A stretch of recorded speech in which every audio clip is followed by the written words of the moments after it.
Hello les amis, j'espère que vous allez bien. C'est reparti pour une petite vidéo aujourd'hui. Je me suis fait un petit thé. Comme d'habitude, moi je suis pas très variée en fait. Donc j'ai repris un petit thé à la noisette. Je vous mettrai en barre d'infos si jamais ce thé vous intéresse. Vous me l'avez demandé à plusieurs reprises. Vous avez déjà mis le lien, mais je vous le remettrai. Voilà, comme ça, voilà, il est trop chaud, je vais pas le prendre. Je vais attendre un peu. En attendant, je vais vous présenter un jeu et son livre. Alors, on va y aller tout de suite, on va pas perdre de temps pendant 3 heures. Voilà, le grimoire de l'oracle Magicus, d'Iris et Linac, et également, forcément, le jeu qui va avec. Je ne pouvais pas prendre l'un sans l'autre.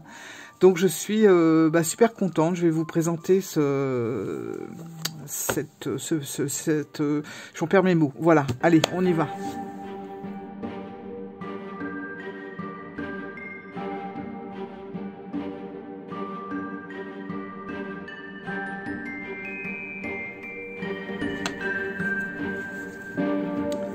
Alors, donc aujourd'hui, on va parler du livre. Enfin, du livre, on va faire vite fait. On va voir s'il est vraiment utile ou pas.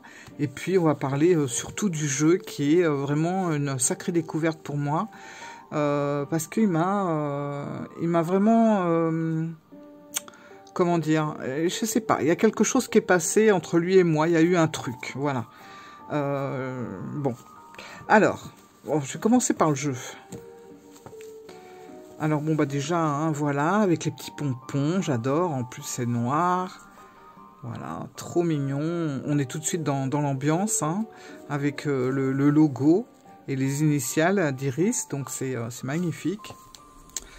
Hop, on va ouvrir, et là, c'est presque sensuel, comme truc, voilà, hop, voilà, j'ai déshabillé le Magicus. Donc, je vais vous le présenter. Alors, il faut savoir que vous pouvez acheter le jeu sans spécialement acheter le livre. Vous n'êtes pas obligé. Moi, j'ai pris le livre. Quand il y a un livre dans un jeu, en général, je le prends tout le temps. Parce que j'aime bien connaître un petit peu les notes du créateur, voir ses idées, pourquoi, comment. Enfin, bon, j'aime bien savoir. Donc, voilà. Et faut savoir que vous avez quand même ce petit livret à l'intérieur du jeu qui est très bien. Voilà. Bon, c'est pareil, ça fait un peu comme Divine Muse. Ouais, c'est ça. Vous avez le livre et vous avez quand même un petit livret à côté. Alors voilà le petit livret. Par exemple, là, on voit pour Allan Kardec. Bon, vous voyez, on a pas grand-chose. On a ce petit paragraphe-là, qui est quand même utile parce que ça nous indique tout de suite le message de la carte. Mais par contre, finalement, je reviens au livre. Par contre, ce qui est chouette, c'est que y a beaucoup de choses dans le livre. Vous avez l'histoire du personnage qui est sur la carte. Et ça, c'est vraiment bien parce que on les connaît pas tous. Et puis, vous avez également les mots-clés. Une petite phrase que j'aime bien, ça annonce la couleur tout de suite. On a un petit poème, une petite citation, et puis après on a la carte. Voilà. Alors moi j'adore quand on décrit la carte, par exemple là pour Belzébuth. Oui, on attaque fort. Avec Belzébuth, voilà, on a par exemple... Il se tient les doigts avec un air expiègle, il sourit au coin en pensant peut-être au prochain mauvais tour qu'il va faire. Donc on a toute une explication comme ça, une atmosphère qui va se créer autour de la carte. Ça, je trouve ça vraiment très sympa parce que ça nous permet vraiment de rentrer dans l'univers de la carte en fait. Et puis, voilà, ça qui est très sympa, c'est vraiment la lecture. Pourquoi, voilà, qu'est-ce que va nous apporter Belzébuth dans ce cas-là, voilà. Et puis ensuite, on a aussi, je vous laisse regarder, voilà, on a le binôme, la carte associée, la couleur, la pierre. C'est vraiment sympa parce que si vous faites un hôtel avec une de ces cartes-là, vous pouvez l'accompagner de tout ce qu'il y a sur la carte. Vous avez même la numérologie, la plante, Donc c'est vraiment complet. Et ça, je trouve que c'est vraiment sympa d'avoir ça, parce qu'on n'a pas juste une carte comme ça, il y a toute une ambiance qui va se créer autour de la carte. Et ça, c'est vraiment bien. Et c'est comme ça sur toutes les cartes. Et je crois que... Attendez, je crois que j'ai vu... ouais, des tirages, voilà. Ils sont au début. Voilà, vous avez des petits tirages qui sont là. Un sommaire, et puis voilà. Donc moi j'aime bien. Franchement, il me sert bien, puis il m'amène vraiment à réfléchir sur la carte. Voilà. Alors le jeu. Alors ça c'est bien, on a aussi un certificat d'authenticité. Donc parce que c'est un jeu limité. Alors en fait, si vous voulez, je pense pas de dire de bêtises, parce que moi j'arrive toujours un train en retard, mais je pense que bon, le grimoire enfin l'oracle Magicus, pas le grimoire, hein, le grimoire c'est le livre, était sorti. Il y avait une première version qui était un petit peu plus colorée. Alors c'est pas non plus des couleurs flashy, mais c'était très subtil, mais il y avait quand même de la couleur, que ça soit sur les images. Et le dos était un petit peu plus teinté. Voilà. Là, on est carrément sur un jeu en noir et blanc. Je crois également qu'il y a deux cartes qui ont été rajoutées dans ce jeu-là. Et je vais prendre en exemple déjà ça. Vous avez aussi l'intitulé qui a changé, si j'ai bien tout compris, hein, je ne vais pas dire de bêtises non plus.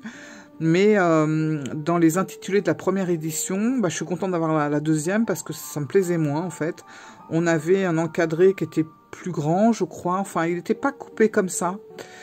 Ça fait que là, on a vraiment l'impression que l'encadré, il flotte dans le dessin et ça étouffe moins que quand vous avez un encadré qui touche le bas.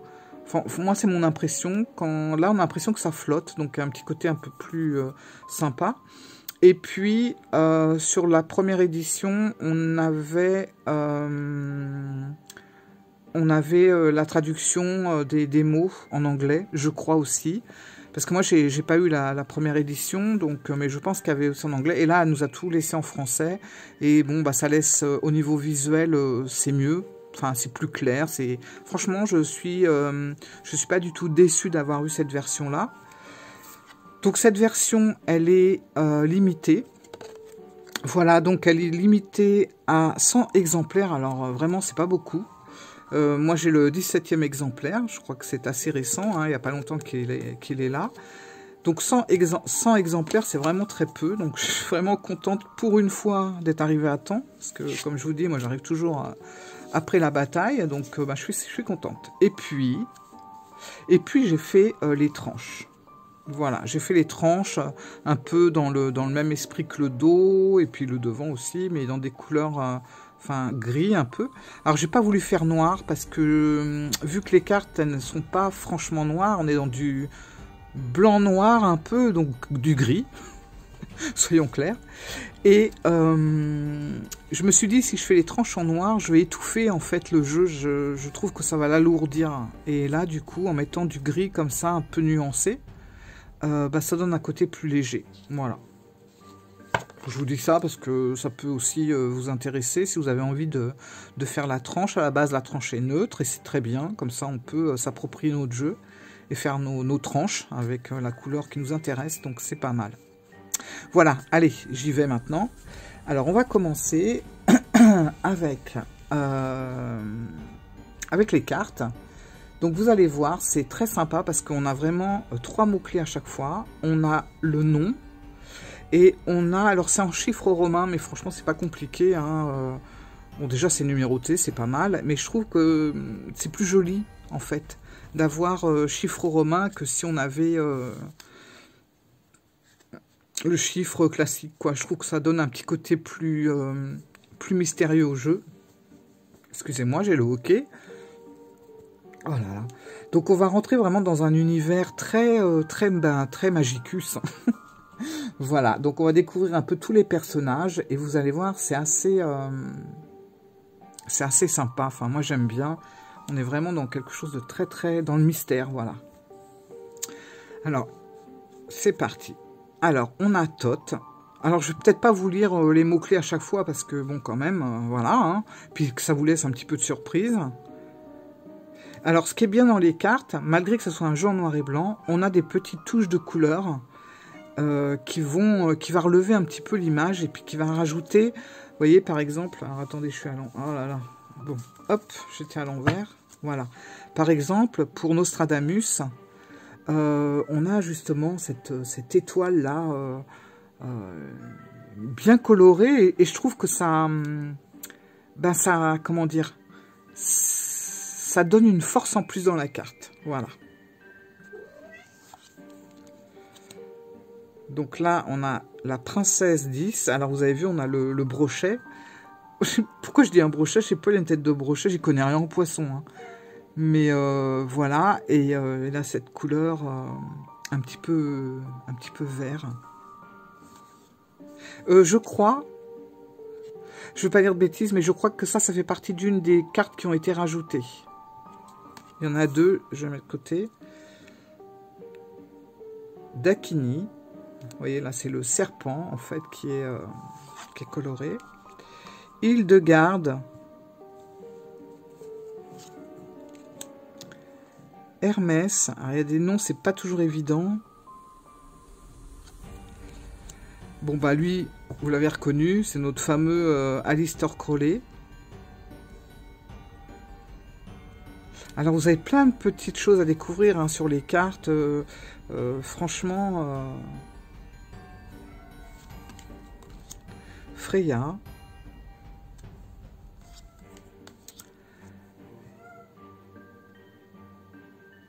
L'Arachné. Ah, elle me fait flipper celle-là. John Dee. Alors bon, il y a sûrement des personnages que vous ne connaissez pas, mais tout est expliqué dans le livre. La Voisin. Morgane. Vous voyez la petite touche de couleur. Il est vraiment beau. Rasputin. Là, la couleur, ça va être plutôt vers le bas. Les nymphes. Il est très très beau. Et je le trouve... on dit toujours ça. C'est vrai qu'on dit souvent ce mot, mais je le trouve puissant. Voilà. Il a quelque chose de fort dans ce jeu, en fait. Allan Kardec, ça c'est une de mes cartes préférées. Mélusine. Un petit clin d'œil à ma fée, Mélus, si jamais tu passes par là, eh ben écoute, je te fais un petit coucou. Médée. Très belle cette carte aussi. Dracula.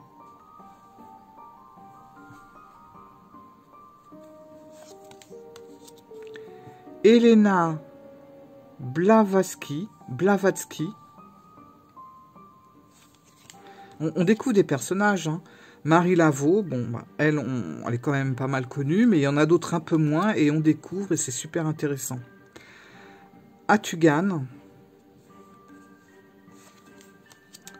Isis.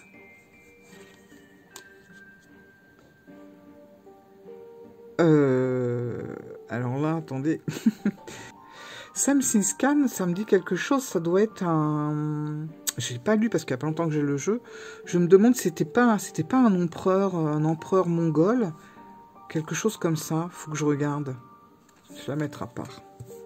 Ça me dit quelque chose. Baba Yaga. Alors Baba Yaga, je ne sais pas pourquoi, cette femme me fait flipper.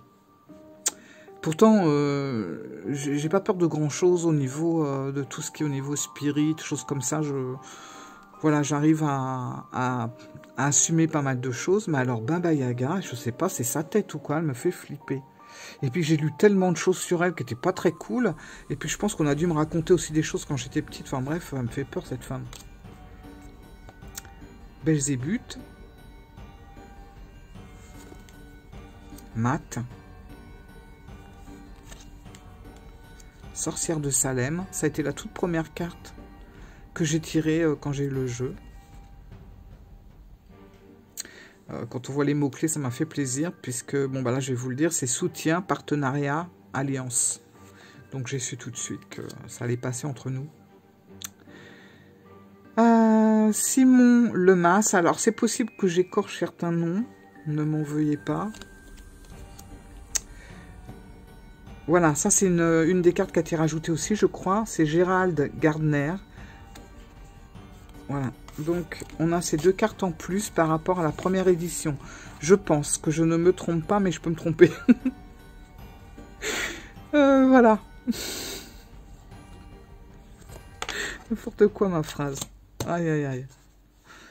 Faust. Pity de Delphes. Hécate. Petite... touche de rouge là comme ça. Lilith. Je les confonds toutes les deux souvent. Tituba.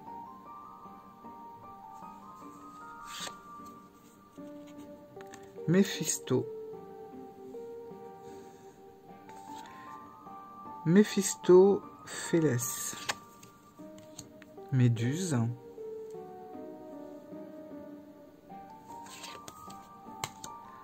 Odin, avec ses corbeaux. J'adore cette carte. Je trouve qu'il y a un mystère dans cette carte, c'est assez fort. J'aime beaucoup. Merlin, je ne vous ai pas dit le nom. Paracelse. On va voir après. Merlin. La Dame du Lac. La Befana.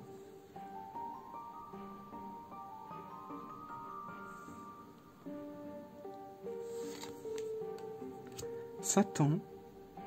Le Joker. Je vais le mettre à l'endroit. Judith, Circe et le roi Salomon. Voilà. Alors vous avez plein d'éléments, hein. Faut bien regarder les cartes derrière. C'est très très sympa. Alors je suis désolée parce que moi je l'ai reçu là il y a 2-3 jours, donc j'ai pas vraiment tout regardé encore, mais j'étais vraiment pressée de faire une présentation parce qu'il est chouette, quoi. Sur Instagram, de temps en temps, depuis que je l'ai, depuis peu, donc je mets en story des petites photos. Mais je le trouve tellement fort, tellement fort. Il est impressionnant. Il a de la personnalité, c'est le moins qu'on puisse dire. Et puis, ben, il envoie des messages. Enfin, moi, j'ai tiré 2 cartes. Ça m'a quand même... c'est quand même spécial, quoi. Hein. On a l'impression que le jeu, il nous observe, en fait. Donc voilà, un super chouette oracle. Alors attendez, je voulais voir 2 choses. Hein, excusez-moi, j'en profite. Hein. Alors attendez, on va prendre un petit peu de thé. Et je vais regarder...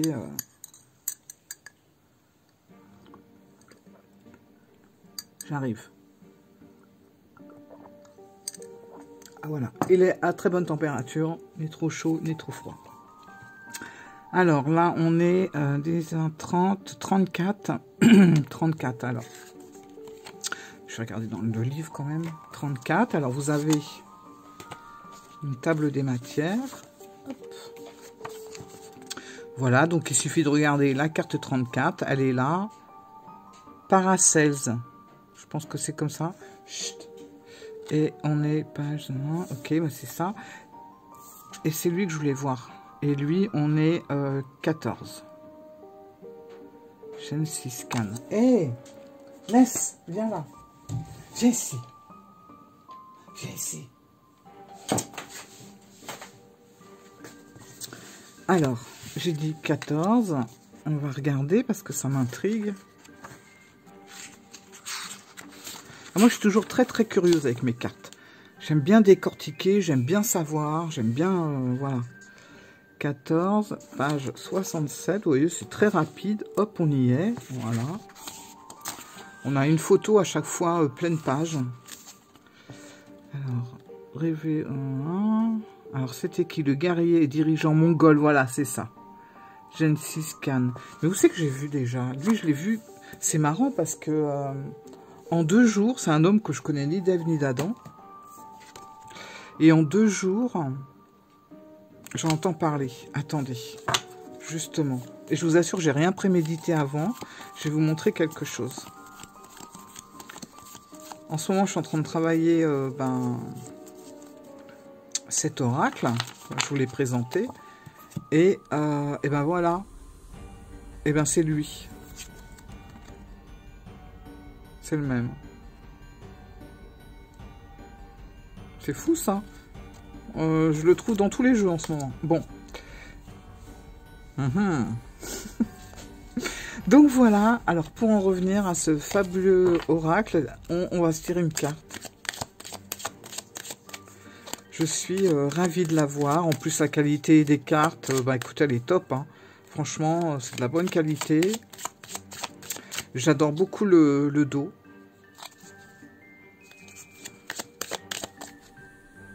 Ouais, non, c'est très sympa.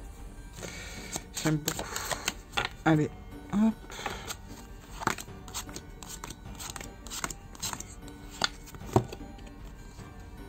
Ah bah tiens. Et ben justement, voilà, je vous ai dit, hein, c'était une des cartes que j'aimais beaucoup. Voilà, mais je vous dis, on s'entend trop bien avec ce jeu. Super. En ce moment, je l'ai tiré il n'y a pas très longtemps et justement, c'est la seule carte que j'ai mise sur mon Instagram, sur ma story et elle me plaît beaucoup et là, je la retire. Donc, je pense que voilà. Je pense que ça va le faire. Voilà mes amis, écoutez, franchement, si ce jeu vous attire, moi j'aime bien son côté très mystérieux. Il est un peu différent de tous les autres jeux, je trouve. Il a beaucoup de force, beaucoup de personnalité, donc on n'est pas dans les ancêtres, dans les machins, dans tout ça. Enfin, moi en tout cas, je ne le ressens pas comme ça. Je ressens plutôt une énergie un petit peu de guide. Un peu un jeu qui va nous remettre en place ou qui va nous aider. Enfin bref, on peut faire beaucoup de tirages avec. Vous pouvez faire aussi des tirages, que ce soit sur l'amour, que ce soit sur le travail, tout ça. Vous pouvez vraiment faire beaucoup de choses sur le plan divinatoire, franchement. Et voilà. Donc je suis ravie de ce jeu, je l'aime beaucoup. Et en tout cas, pour le Magicus, voilà, je l'orignais dessus déjà depuis un petit moment. Et justement, j'avais acquis l'oracle des spirites que je vous ai présenté. Et finalement,